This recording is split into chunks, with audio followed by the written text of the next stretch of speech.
आज हम लोग कक्षा 9 हिंदी काव्य के बारे में अध्ययन करेंगे, जिसमें से कि जो पाठ है, पिछले पाठ में हमने सूर्यकांत त्रिपाठी निराला जी के द्वारा रचित दान के बारे में विधिवत अध्ययन किया।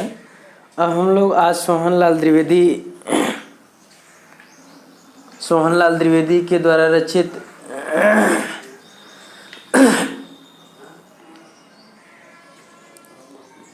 उन्हें प्रणाम नामक शीर्षक के बारे में हम लोग जो है चर्चा करेंगे। तो सोहनलाल द्विवेदी जी के द्वारा जो रचित है उन्हें प्रणाम जय भारत जैसे लिया गया है। उन्हें प्रणाम। उन्हें प्रणाम। यहाँ सोहनलाल द्विवेदी जी ने उन वीर सपूतों, उन शहीदों, उन देश के लोगों को प्रणाम किया है जिन्होंने अपने देश के लिए अपने प्राणों तक को न्यौछावर कर दिया, जिन्होंने गरीबों, दुखियों और शोषितों के साथ रह करके जिन्हें जरा सा भी कभी अपनी अवहेलना के बारे में जिन्होंने कभी अनुभव नहीं किया, ऐसे ही लोगों को जो है यहाँ सोहनलाल द्विवेदी जी का प्रणाम करते हैं। कहते हैं, भेद गया है दीन अश्रु से जिनका मर्म, जिनके हृदय को छू लेने वाली पीड़ाएं, दीन अश्रु से, दीनता भरे दुख भरे आंसुओं से क्या हुआ है, पूरी तरह से क्षीण हो गया है। मोहताजों के साथ न जिनको आती शर्म, खाने के लिए मोहताज, पहनने के लिए मोहताज, रहने के लिए मोहताज, ऐसे लोगों के साथ रहने से जिन शूरवीरों को, जिन विद्वानों को, जिन शहीदों को, जिन परोपकारी लोगों को जरा सा भी शर्म नहीं आती। किसी देश में किसी वेश में करते कर्म, किसी भी देश में और किसी भी वेशभूषा को धारण करके हमेशा अपने कार्यों को अंजाम देते रहते हैं, अपने हमेशा लक्ष्य पर डटे रहते हैं।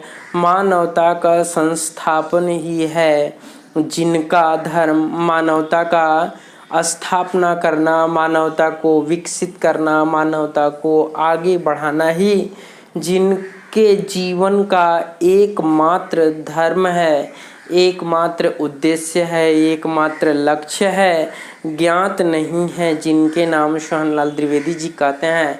हमारे देश में ऐसे इतने लोग हैं जितने लोगों का नाम हमें ज्ञात नहीं है, जिनके नाम। उन्हें प्रणाम, शतत प्रणाम। ऐसे लोगों को मैं कोटि कोटि प्रणाम करता हूँ, सैकड़ों बार प्रणाम करता हूँ। ऐसे लोगों को मैं बार बार प्रणाम करता हूँ, ऐसे शहीदों को, ऐसे वीरों को, ऐसे बुद्धिजीवियों को, मनीषियों को मैं सदैव सतत प्रणाम करता हूँ, जिन्होंने अपना पूरा जीवन जो है इस देश की जनता के लिए समर्पण कर दिया। ऐसे लोगों को मैं सतत प्रणाम करता हूँ। फिर नीचे लिखते हैं, कोटि कोटि नंगो भिखमंगों के जो करोड़ों नंगों भिखमंगों के जो साथ खड़े हुए हैं, कंधा जोड़े उन्नतमान, जो अपने उन्नतशील विचारों को लेकर, जो अपने उन्नतशील भाल को लेकर, मस्तक को लेकर, ऐसे नंगो भिखमंगों, करोड़ों नंगो भिखमंगों के साथ उनके कंधों में कंधा मिला करके जो चल रहे हैं, खड़े हुए हैं। शोषित जन के, पीड़ित जन के कर को थाम, सताए हुए लोगों और पीड़ित लोगों के हाथों को थाम करके बढ़े जा रहे हैं। उधर जिधर है मुक्ति प्रकाम, ये उधर ऐसे नंगो भिखमंगो, शोषित पीड़ित लोगों के हाथों को थाम करके ये उस ओर आगे बढ़ते चले जा रहे हैं जिस तरफ उनके लक्ष्य का, उनके उद्देश्य का मार्ग प्रशस्त है, मुक्ति का स्थान है। ज्ञात और अज्ञात मात्र ही जिनके नाम ऐसे वीरों के, ऐसे शहीदों के, ऐसे महापुरुषों के कुछ तो नाम ज्ञात हैं और कुछ नाम जो है अज्ञात हैं। वंदनीय उन सत्पुरुषों को शतत प्रणाम, ऐसे सज्जन पुरुषों को, ऐसे महापुरुषों का मैं बार बार जो है वंदना करता हूँ, बार बार उनकी मैं पूजा करता हूँ और उन्हें सतत प्रणाम करता हूँ। उन्हें मैं सैकड़ों बार जो है नमस्कार करता हूँ, प्रणाम करता हूँ। जो है करुण नंगो भिखमंगों के साथ अपने उन्नतशील विचारों को, अपने भाल को लेकर के, उनके कंधों में कंधा मिला करके सताए हुए पीड़ित लोगों के हाथों को थाम करके उनके लक्ष्य की ओर आगे बढ़ते चले जा रहे हैं, ऐसे महापुरुषों को मैं सतत प्रणाम करता हूँ, मैं सैकड़ों बार प्रणाम करता हूँ। कहते हैं जिनके गीतों के पढ़ने से मिलती शांति, जिन शहीदों के भक्ति गीतों को पढ़ने से मिलती शांति, अपार शांति का अनुभव होता है, अपार शांति का अनुभव होता है। जिनके तानों के सुनने से, जिनके स्वरों को सुनने से, जिनके आवाज़ को सुनने से मिलझिलती भ्रांति, जो हमारे मन का जो अज्ञान है वह समाप्त हो जाता है, टूट जाता है, दूर हो जाता है। छा जाती मुखमंडल पर जीवन की कांति, हमारे मुखमंडल पर एक जीवन की नई ओज, नई कांति, नया तेज आच्छादित हो जाता है, छा जाता है। जिनके टेकों पर टिकने से टिकती क्रांति, जिनके टेकों पर टिकने से, जिनके जिद पर अड़े रहने से, जिनके हठ पर अड़े रहने से टिकती क्रांति, हमारी जो क्रांति की भावना है वह टिकती है, अर्थात केंद्रित होती रहती है, स्थापित होती रहती है। मरण मधुर बन जाता है जैसे वरदान, मरना भी उन लोगों के बीच में रह करके मरना भी क्या होता है, मधुर बन जाता है, जैसे वरदान की तरह हमारा मृत्यु भी मधुरता को प्राप्त हो जाता है।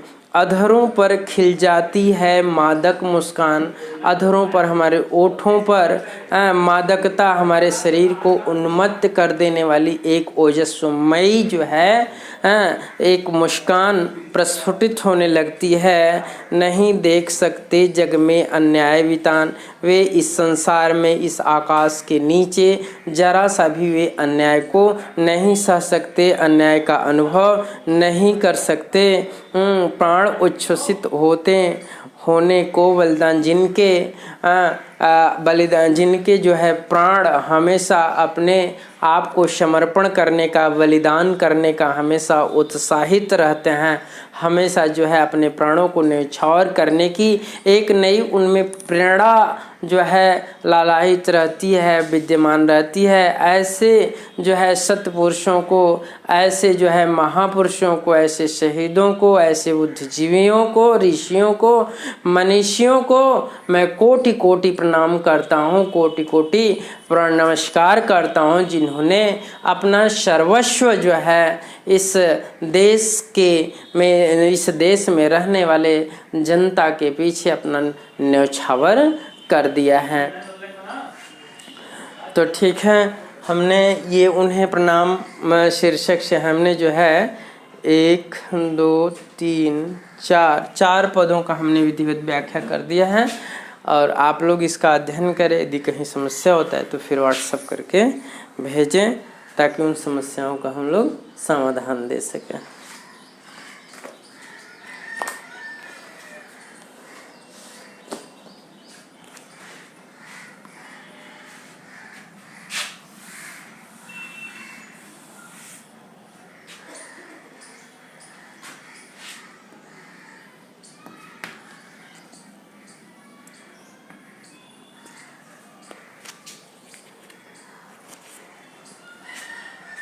अरे